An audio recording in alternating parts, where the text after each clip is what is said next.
Hi, I'm Joe Schufo. The PureCloud agent experience is designed for simplicity, learnability, and agent empowerment. Let's take a look. First, let's have an interaction route to the agent. And when an agent's ready to take interactions, they toggle themselves as on queue.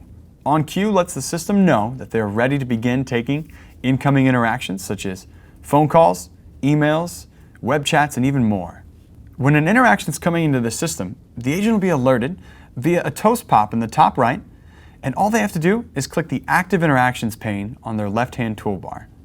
I've just accepted a web chat here, and you can see that I already have an email connected.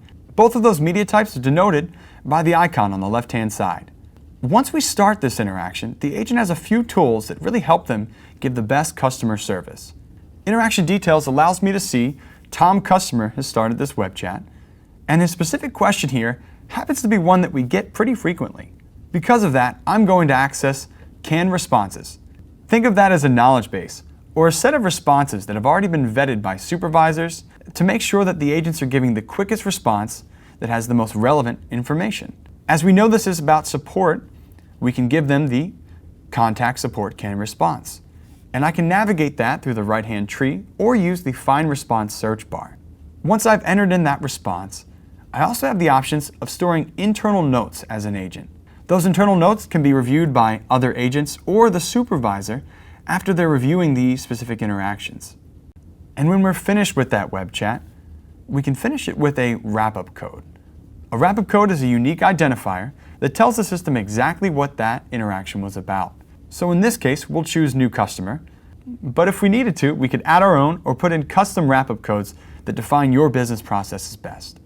Exiting out of this web chat, we'll then transition over to the email here. And the first thing to note about an email is that it's entirely threaded. This means when I get that response from the customer, I'm not seeing "that sounds great" and having no idea exactly what sounded great in the first place. An agent has the ability to click to reply and a full rich text editor at the bottom, just as you would expect in any email client. And on the right-hand side, we have the same exact options we have within a web chat, allowing me to reference those canned responses again and making sure I'm giving back a quick response that already has been spell-checked, vetted, and has the most recent links that the customer needs. I'll go ahead and disconnect this email here, and let's go ahead and take a look at an incoming phone call. When the phone call is routed to an agent, it shows in the same Active Interactions pane just as we would receive a web chat or an incoming email. The first thing we notice about incoming phone calls is an inbound call script, and that allows us to present some information about that incoming user, as well as a basic script that the agent can reference to make sure they're giving consistent communication to the customer.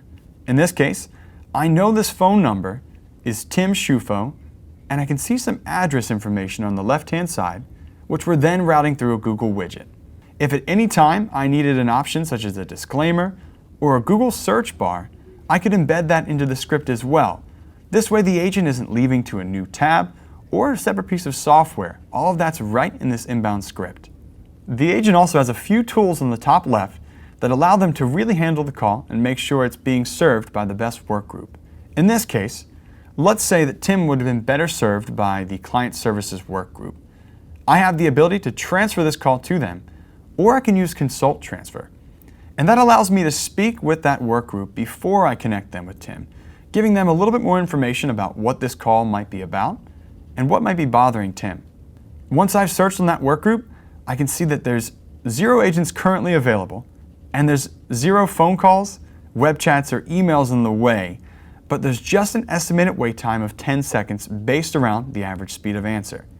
In this case, because there aren't any agents available, I could leverage a callback. And a callback is the option we have on the right-hand side, where the agent can schedule a time in the future that would be better for the customer to make sure we call them back at that time rather than have them wait on hold.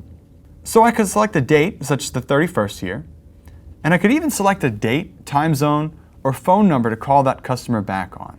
If that customer wanted to speak to me first, I have the option of routing that call back directly to me, which means they'll get the same agent on the phone if that agent's available, keeping that consistency of communication and making sure they get someone who knows their problem. Ready to increase your agent's efficiency? Try PureCloud for free at genesis.com/PureCloud.